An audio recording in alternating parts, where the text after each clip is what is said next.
Thank you all so much for being here.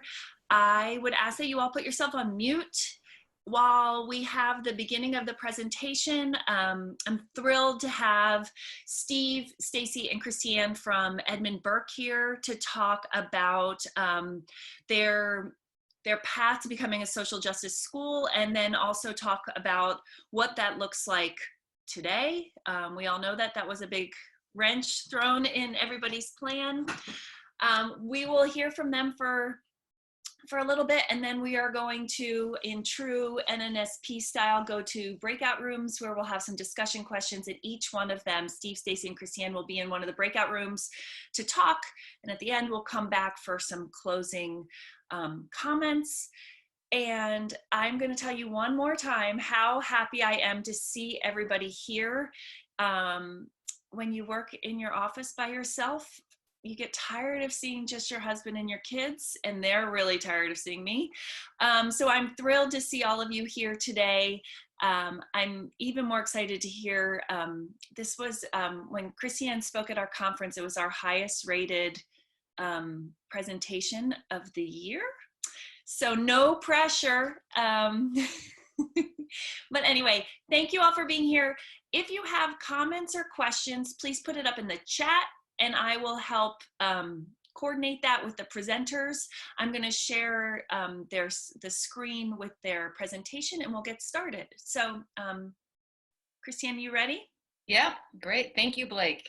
Good afternoon and good morning, depending on where your time zone is. Thank you very much for that introduction. And let's just see. So my name, let me just go to my notes. There we go. So I direct the community engagement programs at Edmund Burke School. I'll let Stephen and Stacy introduce themselves, my colleagues who are also here. I am Stephen Lee, and I'm the Director of Equity and Inclusion at Burke, as well as the Department Chair for Health, Values, and Ethics. And I am Stacy Smith, and I am the Director of Leadership Development at the school and started the program, and I also teach Health, Values, and Ethics. And thank you, Stephen and Stacy, for being here. And today we want to share the work we've done the past 3 years to integrate our 3 programs, service, equity and inclusion, and student leadership, around this idea of social justice. And as leaders of the initiative at our school, we'll share what has worked well, what we would have done instead, what we've learned. And we're also very much looking forward to hearing from others who have been doing similar work, as well as to connect our work to the current state of learning right now. So we'll lead with what we've been doing the last 3 years, but we want to end with what does this look like going forward? Because this time is really, this is going to be our test. This is where the rubber hits the road in terms of how well are we truly leaning into our equity and inclusion mission? How well are we really organized around this idea of social justice and moving forward given the uncertainty of our time? So a little bit of background of Burke. We like to say that social justice is in Burke's DNA. The school was founded in 1968 by educators who sought to build a school with a more democratic approach to learning. And you might be wondering, with our name, Edmund Burke, he's an 18th century Anglo-Irish statesman, but they found that that quote that's often attributed to him, all that is necessary for the triumph of evil is that good men and women do nothing. That is just something they sought out as inspiration and really fostered this idea of social responsibility and civic engagement. So 3 years ago, as the school approached its 50th anniversary, there are a lot of considerations happening around what were the core principles of our founders in relation to today's world, and what do we want to look back at to really make sure we're emphasizing and doing our very best around right now. And at Burke, you know, there's an undeniable commitment to academic excellence and social responsibility. And over the years, the school has developed three very strong and relevant programs: the Equity and Inclusion Program, the Service Program, and the Community Engagement Program, Service Learning Program. But, you know, when we began this work back in 2016, you know, it was clear that there was still room for growth. And even though you would say that you might not describe Burke as a social justice school, because social justice teaching was happening everywhere, and it was a concept that wasn't unfamiliar. We didn't feel like there was a whole school approach. So it started about 3 years ago with the strategic plan, when the Board of Trustees charged us with 2 clear tasks. The first one was to integrate our 3 programs. And the second one was to become more central to the students' learning, both in and outside of the classroom.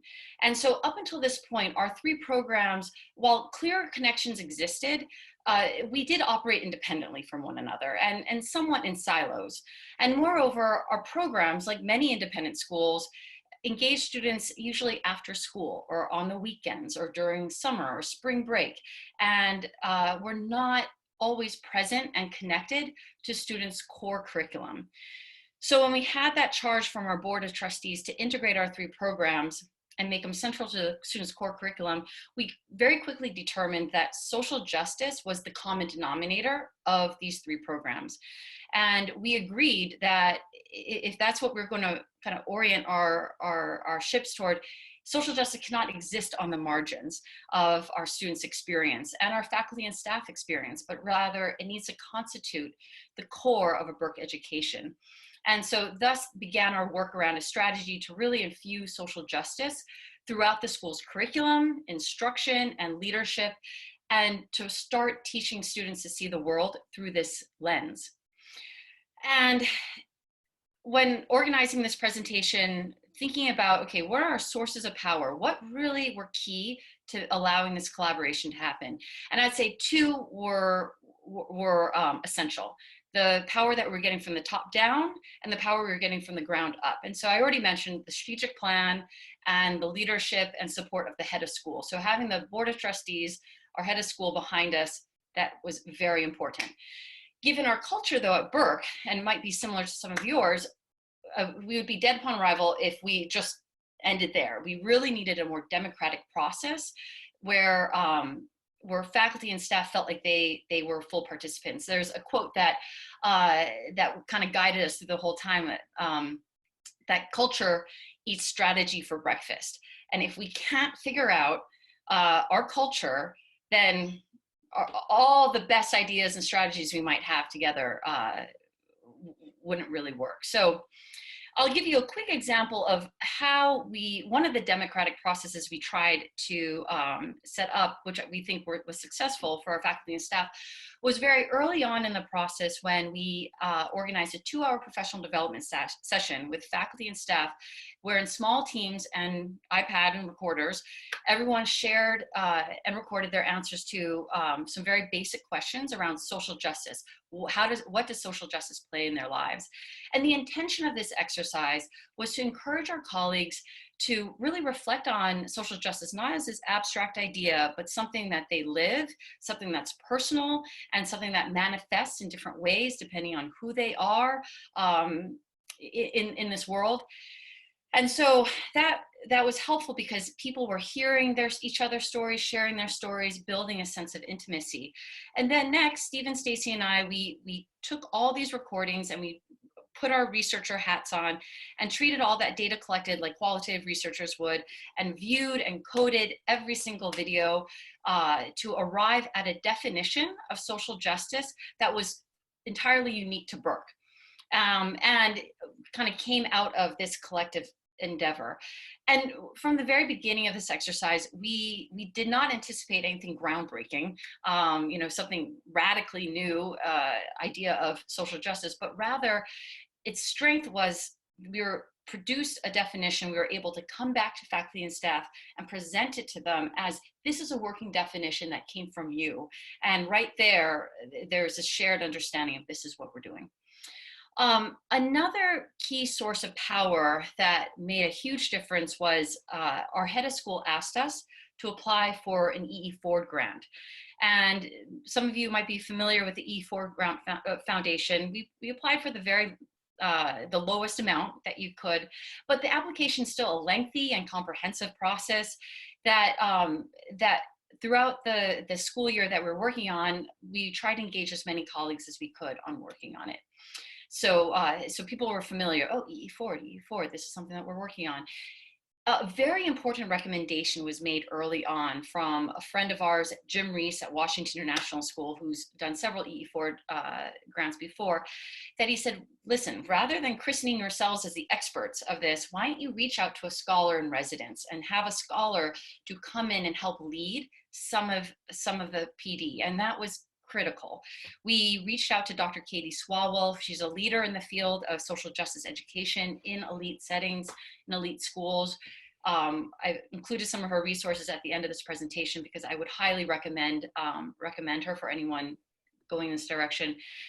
And so throughout the 2-year grant cycle, Dr. Swalwell provided us with just expert counsel in both the theoretical and the practical realms, you know, via monthly phone calls with us, but several visits to Burke where she addressed small groups of educational leaders, the whole faculty and staff, you know, worked with us via Zoom meetings before Zoom was Zoom, working with our department chairs and our different advisory groups to really build some of these pieces.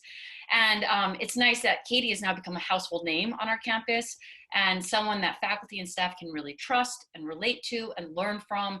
And it really takes the pressure off the three of us.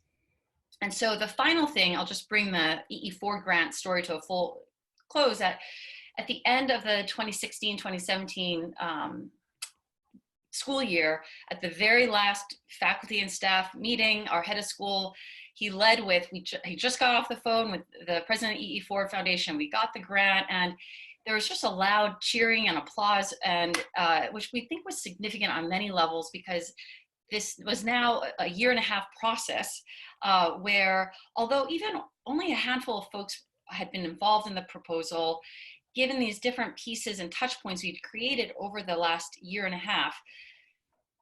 people, I think it was a signal that for people that this is something exciting, this is something different. It was also a signal that, okay, we're doing this.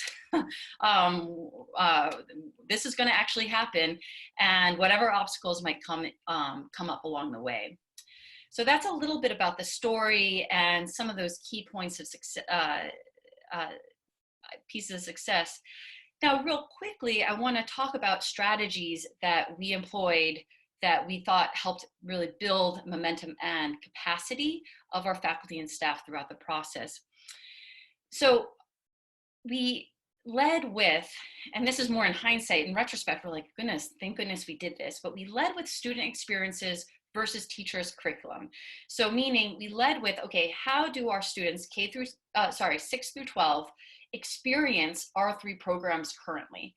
As opposed to going to department chairs and teachers like, okay, you know, we're going to change everything towards social justice. I mean, you can imagine how that might go over in your class, in your schools. Like, you want to do what? No, we're not touching people's curriculums. We're not touching people's lessons. Like, really, because what we're doing in the classroom is already really good. We're going to lead with how are students experiencing these programs. And engaged then department chairs and our grade deans in the process of building and reimagining what social justice might look like with our 3 programs. And it gave our faculty and staff, or it gave our educational leaders a nice way to participate without having the pressure of like, and then you have to change everything, which was just never the message we ever wanted to communicate. And that became clearer and clearer in our minds too, on how we really engaged our colleagues like that. And over the grant cycle, so the EE4 grant cycle is a 2-year process, we met with these educational leaders and convened them at different points throughout the school year to really help be leaders and shepherd these frameworks, what we started calling them. That leads me to the next point. Where we landed was to create grade-specific frameworks. So at first they were called the integrative frameworks, and which just meant the integration of service, E&I, and student leadership.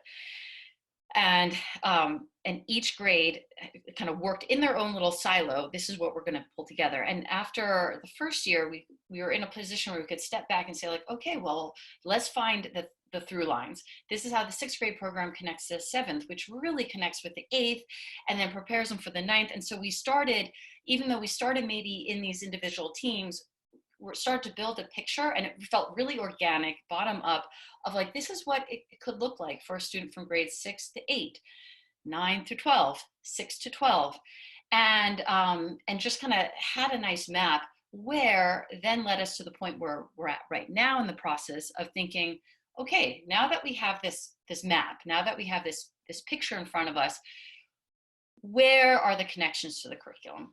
What are some of these essential questions that really connect to these bigger themes around food justice, or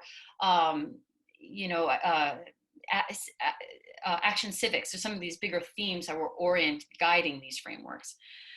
And then the last thing I'd say about a strategy that worked was we developed a professional development growth track around social justice. And that was another means of garnering buy-in. And so for the last 4 years, every faculty and staff member has gone through this professional development growth track that is met 5 times over the course of the school year during our PD time. And people were able to kind of participate in the process, not all at once, but maybe throughout the 4 years. So kind of coming to the process when they're ready. And again, it felt organic. It felt like it was engaging people more on where they were ready to participate, but still held us to a certain set of standards.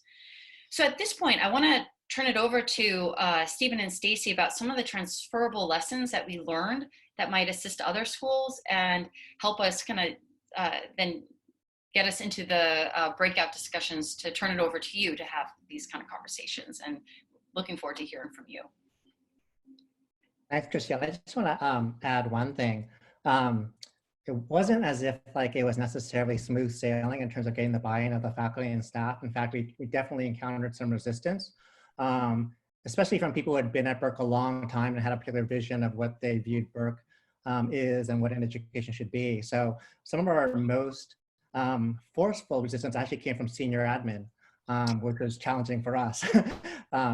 Very. And I think it's because, if you remember, like this was like 4 or 5 years ago when we first started this process, social justice really wasn't part of like the mainstream discourse. In fact, it was kind of taboo to say it out loud at our school. So I added to the chat the second question that we asked people to ponder, and that's, what's the relationship between equity, inclusion, and social justice? And the reason we created that question was the school had already like accepted equity and inclusion as part of their mission. It's in my job title. And we wanted to say, well, what exactly is the difference between equity and inclusion and social justice? And I think it forced people to say, like, actually, like, they're very much related. So if that's the case, what is stopping us from proclaiming ourselves as a social justice school?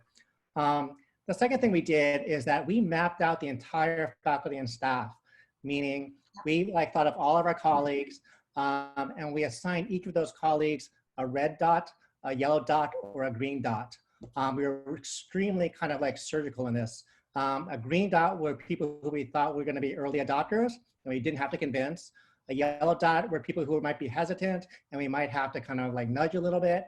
And the red dots are people who we anticipated like being like resistors. And the bulk of the $100,000 E4 grant was spent on professional development, and we were the ones who held the purse strings. So we strategically used that money to, for example, change a yellow dot into a green dot by saying, hey, there's this great like conference in Oregon on social justice pedagogy. Would you be interested in going? And we'll pay for your flight, we'll pay for your hotel, we'll like give you like an expense account. And over the course of several years, we were able to get slowly more and more buy-in from the faculty. It's true that culture eats strategy for lunch, but we were definitely strategic. Yeah, and I would say, so that's, you grabbed one of the ones I was going to talk about, Stephen, but I would say that we started with a totally different vision than what we ended with. So I would encourage you to know that like we had lots of blunders. We thought we were going to spend every summer with retreats with different groups of teachers, training them. That went out the window. We came up with and were pushed into the model of doing this during our faculty meetings, having this cohort of people who are actually doing social justice pedagogy alongside with the framework stuff. So one of the things about our professional development that's actually going to be woven through this is not just the frameworks, but actually individually then teaching teachers about social justice pedagogy. And so that's really been like the theme of that, the cohort that meets during our faculty meeting time. We've done it 4 years now, and had different groups of faculty go through that, where me as a teacher join in that faculty training for the 7 times over the course of the year. And I'm thinking about how do I, me, Stacy, as a health, values, and ethics teacher, teach social justice pedagogy, which I do on a daily basis. But so that was actually integral in there too. I think we came in with these 2 puzzle pieces. The framework ended up being kind of the mantle that we could hang things on. But many of your schools, like our school, you know, if I'm teaching math, I have 9th and 10th graders in there. So I can't do a lesson that's only going to be for 9th grade, the social justice framework for 9th grade, because I've got 10th graders in my class. So kind of streaming along with this training of the frame and establishing the frameworks, we also were professionally developing our faculty and staff to learn about social justice pedagogy and integrate individual lessons or units in their curriculums along the school year. Sometimes linked to a framework in terms of a theme, sometimes not. And the last thing, thanks Stephen and Stacy, the last 2 things in terms of important transferable lessons that we learned was bring the gatekeepers to the table right away. We started this process and then we kind of got a little stalled because we just didn't have the right leaders, to make it move it forward. And then the second thing was acknowledge those early adopters. Both Steve and Stacy shared that, we, with those green light people, we really, we reached out to them, had them part of our think tank, and those early task forces. And they were actually really key in building that early momentum. And the question, I'll paste some of those resources, but they're also at the end of the slideshow.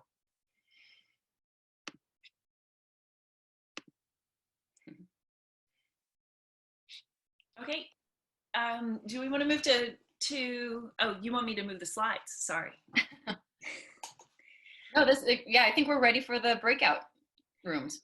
Okay, so we're going to go to breakout rooms, and will be 3 breakout rooms, and Stacy, Steve, and Christiane will be in each one of the rooms, and we have about 20 minutes to go through these 4 questions, and then we'll come back at the end to regroup and reconvene. Okay, I'm going to stop the share. So breakout room number 1, do you want to give us your highlights or some takeaways or things that you all are thinking about?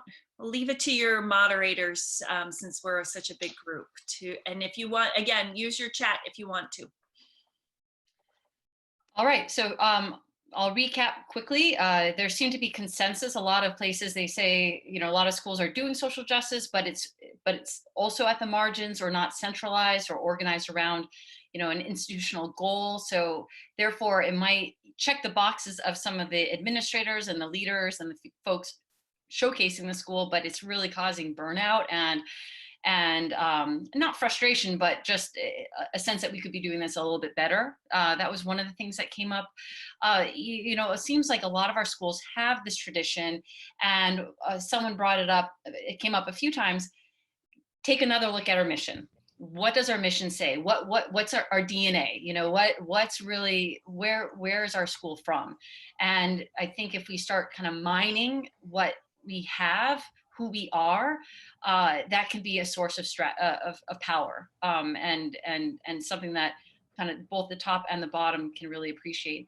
The final thing I thought that was really, I think Sarah said, based on some of her experience, was, that democratic process often leads to a lot of task force, a lot of committees, and it can get to a point where you feel like you're just juggling so many, and we've had to we ended up dissolving a lot of them. It's an important piece of it, but maybe not the actual vehicle to get us to the final point. Otherwise, a great conversation. Great, thank you. How about room 2?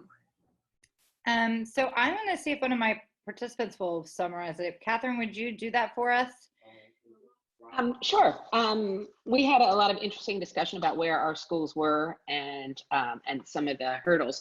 A couple of suggestions going forward were a number of us had a portrait of a graduate, which can actually, like the mission, support social justice and social justice initiatives.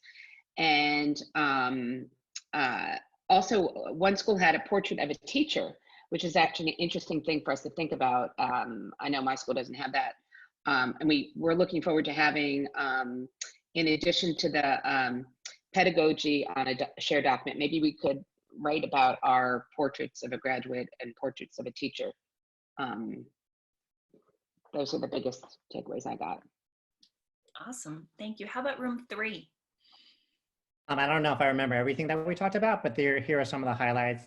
We talked about language and what's the difference between social justice versus social change versus justice versus social entrepreneurship. And I said that even at Burke, I think our definition of social justice is kind of like still in development and kind of there's a constant dialogue about it. But I think that's healthy. And I think it's important for schools to have those conversations about that level of nuance. We talked about how important it was for our head of school at Burke to strategically use some of his social capital to basically stand up in front of the faculty and staff and say that we are a social justice school. And he linked it back to, as Christiane said, our DNA and our mission, and basically said, this is who we are we actually delivering upon that promise? We talked about the challenge of working with a school schedule and how that's a major obstacle and trying to get this work done. We talked about collaboration, and at Burke, we were lucky that there was a parallel initiative going on around innovative teaching and learning. And we were able to help work with the person leading that to carve out time for our faculty and staff to basically have the freedom to innovate around their pedagogy. And because we were working on these parallel tracks, a lot of them organically decided, well, I'm going to use this time to develop social justice curriculum. And that was really helpful for us. Thank you so much. I mean, seriously, in 1 hour, I can't tell you how much information I have gleaned from the 3 of you. You all should host one of these so you can pop in and out of all the breakout rooms. It is a benefit for sure. So thank you, all of you, for participating, and thank you for the crew from Edmund Burke for sharing their process and for being honest about the actual challenges and hurdles and process and the real look at how this is. And honestly, in 3 years, it's amazing, right? Like 3 years is no time at all to make any kind of shift in culture at a school. So hats off to all of you.